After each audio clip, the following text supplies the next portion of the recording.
America's Energy Secretary Chris Wright brought up the future of electricity in a way that I've never heard before. Coal has been the largest source of global electricity since the data began. We have pretty good data starting in the year 1900.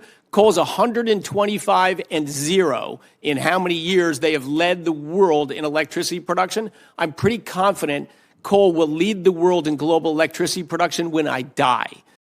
So Chris Wright is not actually wrong about the history of coal. It has been the number one source of electricity since the 1900s, as soon as we started counting. But his prediction that he will only be alive for as long as coal is the number one source of electricity, I don't think he checked the numbers. Let's take a look at the latest International Energy Agency scenarios. Number one is this thing called a current policy scenario, which the US government lobbied the IEA to include because it has weirdly high projections of coal and gas use into the future. And even if you look at this ridiculous pro-fossil fuel scenario that Chris Wright himself lobbied for, coal still gets overtaken by solar in 10 years' time. Does he think he's going to be dead in 10 years? Maybe there's like some health thing we don't know about, or maybe he just didn't check the numbers. If you look at the stated policy scenario, which is just like current policies don't change and there's no new climate policies ever,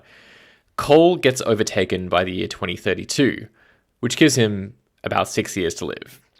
And if you look at the net zero scenario, coal gets overtaken by the year 2029, which only gives him a few more years on this green earth. Chris, if you're watching this, don't die. You don't need to die if coal stops being the number one source of electricity in the world. There's a lot to live for in a world that is actually powered not by fossil fuels, but by fuels that are clean and reliable, not expensive, that actually work when you need them.